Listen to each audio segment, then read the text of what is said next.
Surprisingly, The Matrix Resurrections had a post-credits scene. Welcome back to the channel, I'm your host, the Viking, and today we will break down and explain the scene at the end of The Matrix Resurrections and what does it mean for the future of the franchise.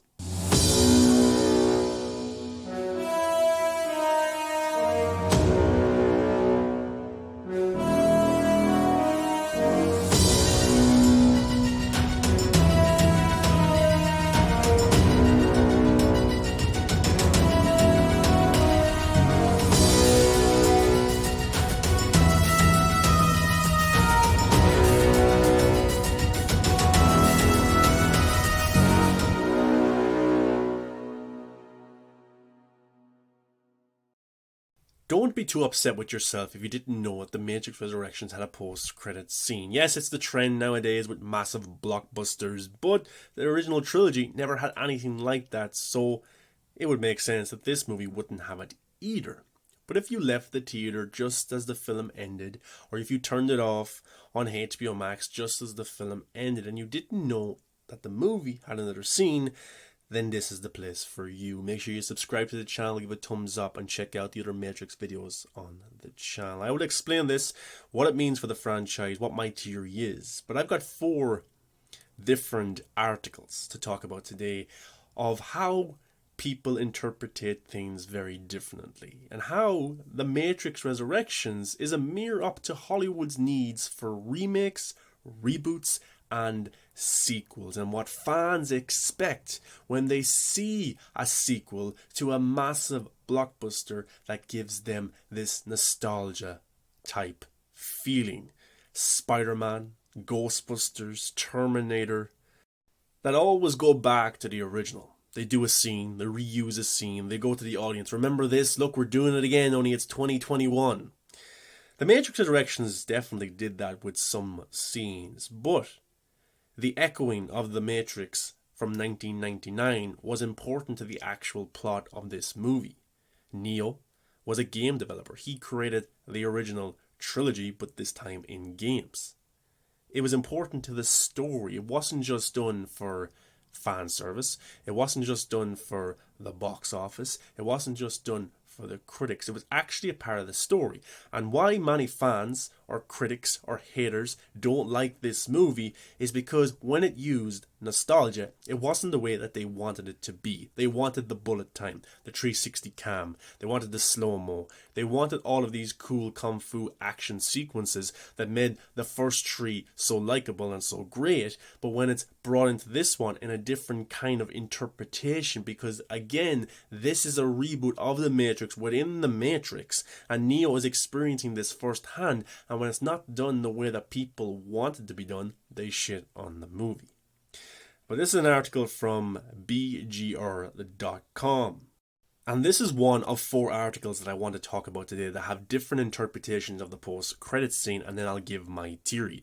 The title for this article is The Matrix Resurrections has a post-credits scene it doesn't need, but it deserves. It's Marvel's MCU that really made post-credits scenes popular with fans.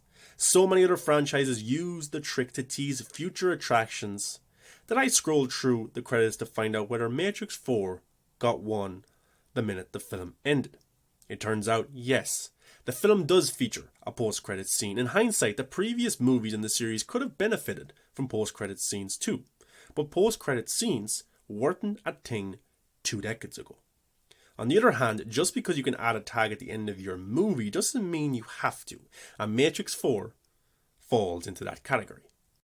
Its credits scene is something the movie doesn't need. Then again, it's exactly the kind of post-credits scene the movie deserves.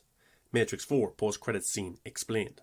Without spoiling too much of the Matrix 4 action, we can tell you that the original movie spends a lot of time dealing with the meta of Matrix. Maybe too much time. The flashback shouldn't be as big of a problem, but it's as if Matrix 4 tries to make us relive some of the iconic scenes in the movie while trying to reinvent the same scenes. Where's the problem with that?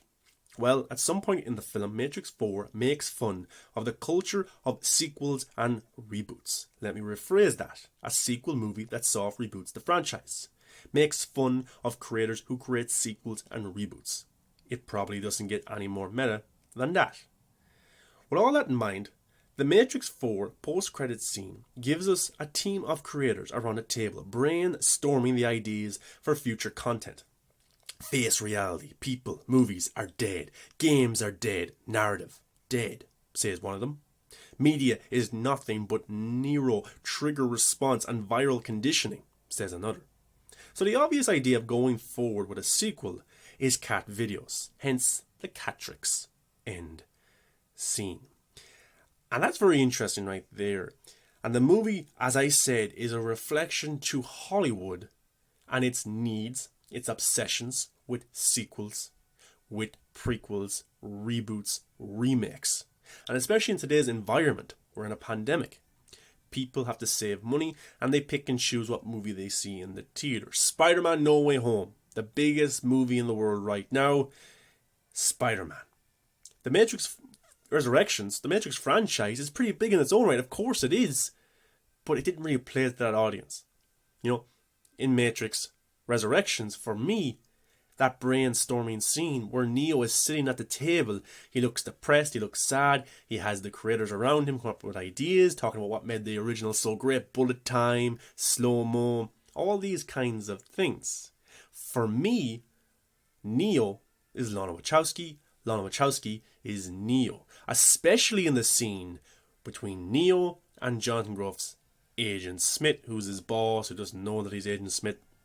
They talk about Warner Brothers wants us to make a Matrix 4 game. And Neo's like, what? And Neo doesn't want to do it. And if you go back to 2017, Warner Brothers actually put in motion a reboot to the Matrix franchise, where Michael B. Jordan was set to star, and Lana Wachowski and her sister Lily were not attached to the film. Lana Wachowski went through a personal tragedy. She lost her parents, she lost a close friend, and her way of dealing with this grief was to make Matrix 4. But another theory I have as well, did the Wachowskis really want to make a Matrix 4 when they closed off their trilogy so well? And also, the games of the Matrix are canon to the overall story that they created. Were they forced? Did they feel pressure to come back to something that they created in fear that it would be handed over to somebody else that wouldn't put it out there in the vision that they had taught it to be? Then Lana Wachowski came back, her sister Lily didn't. So in the movie as well, Neo, he feels like he's in a loop. Morpheus talks about that he's in a loop as well, and their scenes mirror each other, where Neo and Morpheus are both touching the glass, seeing what's real. They're both running on the treadmill. They're both at a cafe, at a diner, having a coffee, eating noodles. And then they realize that this is not real. This is a simulation. This is the Matrix. And they're in a loop. And we find out that this movie takes place 60 years after the third film. So when Neo and Trinity, when their bodies were rebuilt by the analyst, they were experimented on. Neo was drugged. This happened for 60 years. In the original trilogy, we got to find out that we had gone through 6 versions of the Matrix until we met Neo. How many have we gone through now since the third movie, ever since the analyst came in and was trying to get the perfect equation of the Matrix that gave the machines the most power? Neo is going through a loop. Morpheus is going through a loop. And if Neo is Lana Wachowski going through a loop as well? Destined to always come back to this franchise in fear that Warner Brothers give it to somebody else. Because the other day we talked about that Matrix 5 is confirmed. CEO Ann Chernoff said she wants to do a Matrix 5 but with Lana Wachowski. Will we have a similar situation like 2017 when the Wachowskis didn't want to return and Warner Brothers were like, okay, we have the rights to the movie. We'll just make a new one with somebody else. That's something to definitely think about. But the second article is from Distractify.com, and it's something that I did not think about. My theory was that the post-credits scene was a mirror image to Hollywood and its need for sequels and reboots and coming up with new ideas, but also kind of making fun of fans who wait for the post-credits scene to see what's coming next. But this article right here is titled "The Matrix Resurrections has an in-film advertisement for a new game." This is very smart. I did not think of this one. One of the coolest things about the Matrix series is that the franchise didn't just use its video games to make a quick licensing buck.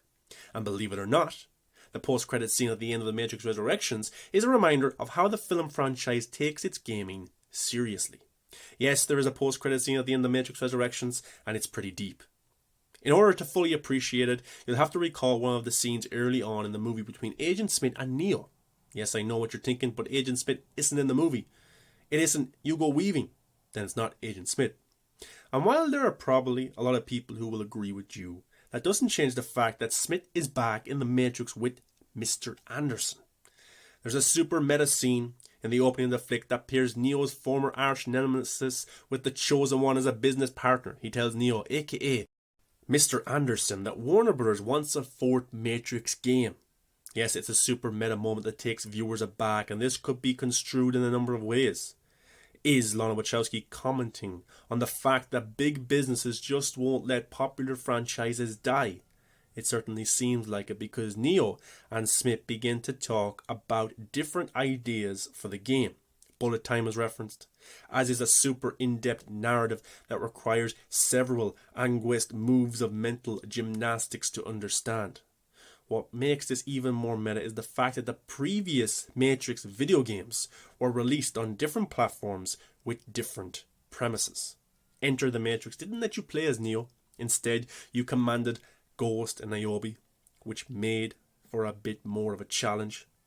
These two characters completed side missions that were so important to humanity's victory over the machines that led to years of peace prior to the Matrix Resurrections.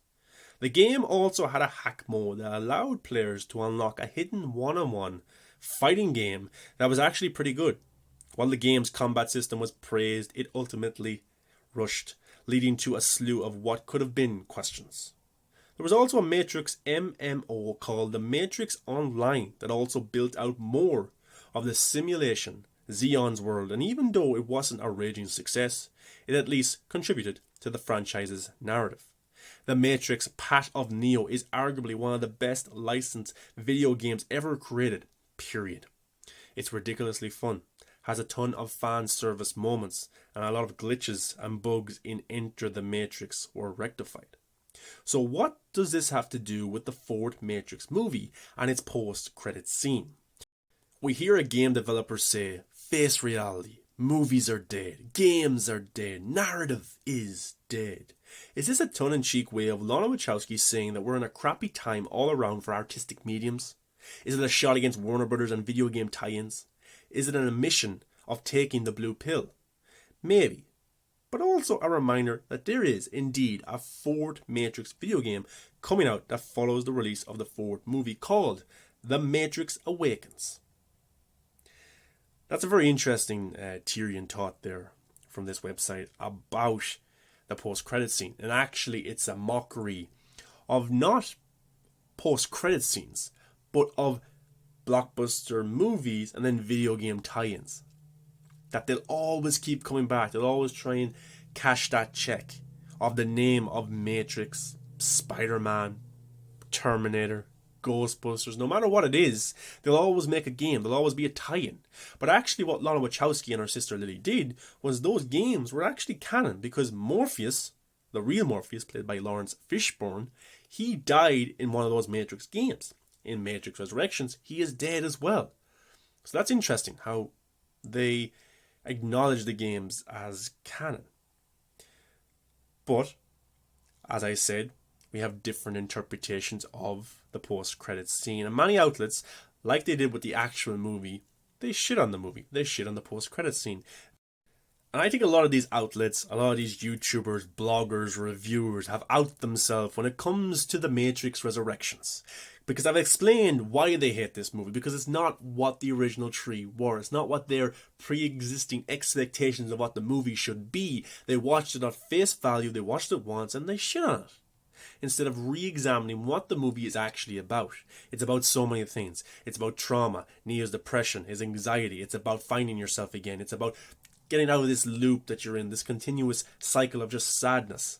And there's also more, of course, with the world building of The Matrix. It sets up sequels, the civil war with the machines, what happened to Morpheus, what's going to happen with Neo and Trinity when rebuilding this new Matrix when people don't want to leave, the analyst, what will he do next? We've also got Agent Smith. There's so much more to make a sequel. That's only if Lana Wachowski wants to do it. But then, as I said, it's not really up to the Wachowskis, is it? It's up to Warner Brothers and what they want to do. But this came from CBR.com, and they said The Matrix Resurrections, ridiculous end credit scene explained. And basically, I won't read all of this, but they go through why it's terrible, because it doesn't set up the next movie. It doesn't give us, oh my god, look who might come back, oh my god moment. It's basically an irrelevant post-credit scene. It makes you sit within 10 minutes of credits just to watch two guys talk about making cat videos. And if you don't think this happens within studios, then what are you really thinking about? Studios will make money out of anything. DC has an upcoming animated movie called DC's Super Pets, which is the pets of the Justice League. And like, these articles just go into depth about why it's a bad post-credit scene. It's ridiculous. It's an insult. I want to read a part of this article that perfectly shows how audiences and critics and bloggers are misinterpreting not only the film but the post-credit scene. And that was it, the Catrix. It's not exactly an exciting, inducing clip to get audiences ready for a potential sequel. The clip seemingly pokes fun at the internet's obsession with cat videos and what's trending. Across the World Wide Web, you'll find videos of cats. It's true. The prevalence of kittens on YouTube, Facebook, Instagram and more is without a doubt tremendous. Still, is it funny to joke about that anymore? Cat jokes are old, and their inclusion in the movie feels like a callback to a bygone era. As far as post-credit scenes go, even the Avengers sushi gag was better delivered. It at least called back to an earlier scene where Tony Stark mentions getting sushi after they've saved the world. The Matrix 4 ending joke seemed out of place with little setup. Worse, for some who've never seen the memes and parodies, the Resurrections clip will likely go over their heads. The Matrix came out in 1999, making many of the original film's youngest fans well into their 30s and 40s. Many of these older fans never paid attention to social media trends and videos like the Catrix trailer. That's a little bit stupid, isn't it? Everyone has a phone, they have the internet, even people who are 50, 60, 70, 80. I'm sure they've seen cat videos. It's not that deep. You know, it really isn't. They also had this to say: the Catrix parody itself came out 9 years ago. It showed actual cats being shot at with foam balls in a hallway, similar to Neo's iconic scene from the movie, and left many a viewer scratching their head. This post-credits scene gag will surely do the same. So there is another outlet that hated that post-credits scene.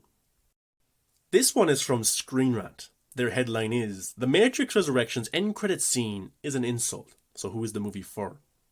And they had this to say: another problem is that the scene opens by insulting the movie-going audience, suggesting that modern audiences are impatient and prefer the instant gratification of online video. The very premise is absurd in an end credits scene, which audiences sit patiently after the ending and wait for. It's clear that the characters, GJ and Zen, aren't supposed to be taken seriously, and that their takes are supposed to be bad. However, their bad takes are all that is offered, making for a seriously disappointing end credits scene that risks pulling audiences out of the movie that they just sat through. Online fans who enjoy theorizing about the franchise would have obviously wanted something that hinted at what the future holds for Trinity and Neo, especially if there are no plans for Matrix 5. Okay, I want to talk about this one for a second. Okay, so this article, the main complaint is that the movie was an insult to moviegoers and it didn't set up the next movie. Okay, I love post-credit scenes in Marvel and DC movies, but a good example is Venom Let There Be Carnage. That film had an early screening. It had a massive post-credit scene. Tom Hardy asked audiences not to spoil it, not to put it online. What happened? Of course it was online. It was tactical from Sony. The movie as a whole wasn't that good. The post-credit scene set up Venom in the MCU because he was looking at Tom Holland's Spider-Man. And people were talking more about the post-credit scene than the actual movie of Venom 2 Let There Be Carnage, which was kind of a letdown in some aspects. And there is where Lana Wachowski is holding a mirror back up again. Not only is she showing Hollywood their obsession with remakes, the next movie, the sequel, Also, audiences.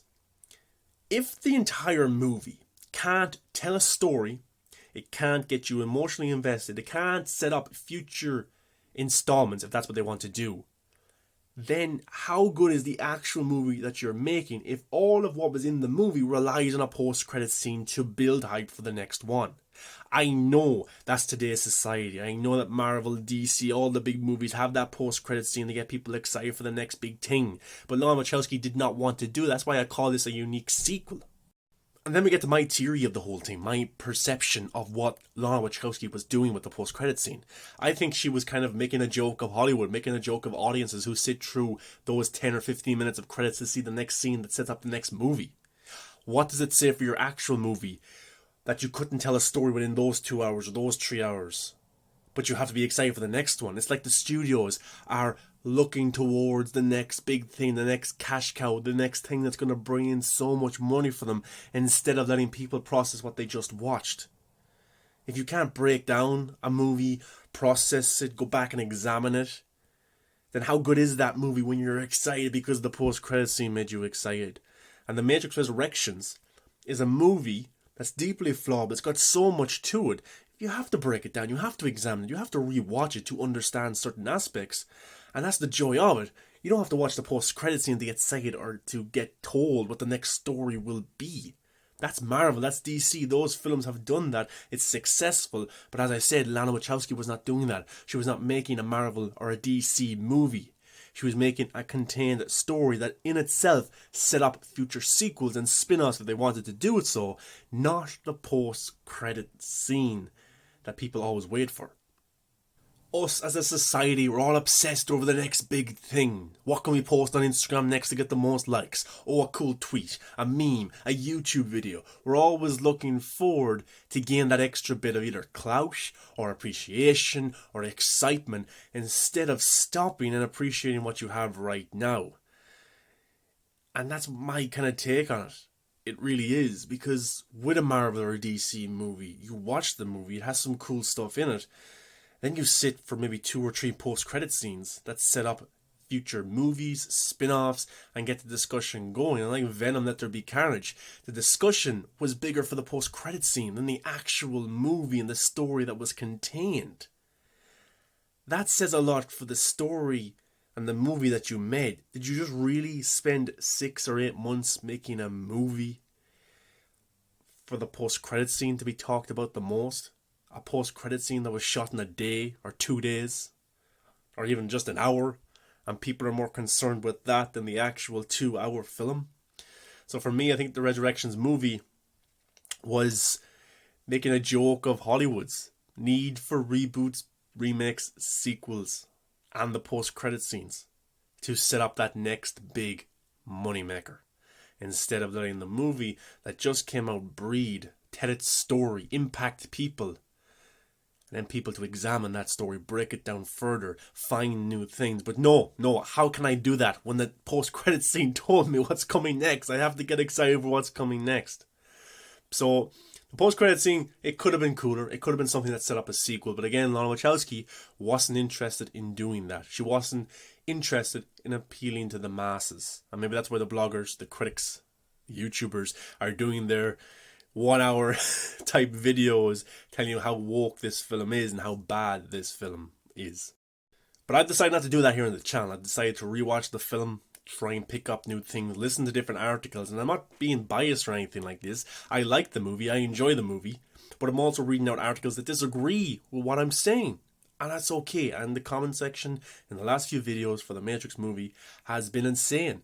People love it, people hate it, people telling me, I don't know what I'm talking about. That's okay. That's okay. You can't hurt my feelings. I'm only talking about a movie. But I just like to raise these questions or these concerns or these topics, so for maybe you to go back and rewatch the movie, pick up new things. But if you're going to criticize a movie, criticize it for what it is, not what it wasn't. And I understand some people have some concerns with the action, but I've explained the process of Lana Wachowski's mindset in other videos. But guys, what's your thoughts on the post-credit scene for The Matrix? I've explained it for you now. Do you think they should have set up future sequels, or did you like the one that we got to see? And what's your theory about it? Do you think it was a shit post-credit scene? It was an insult to fans? Do you think it was a mirror image to Hollywood's need for remakes and sequels? Do you think it was making fun of Hollywood and audiences sitting through the credits, making the post-credits scene bigger than the actual movie? Or that other theory about this was actually showing up movies and video games and what they do in terms of trying to make more money doing video game tie-ins to the films. Guys, thanks for watching this one. Really appreciate it. Make sure you give it a thumbs up, subscribe to the channel, check out the other Matrix videos on the channel. More to come daily. And I appreciate your feedback in the comments, your opinions. Just be respectful about it. And yes, thanks guys. I'll see you in the next video. Don't forget guys, there is a Catrix video on YouTube. You can go check that out if you want to see a badass cat in some shades doing some kung fu. It's actually pretty well done. Maybe they're onto something.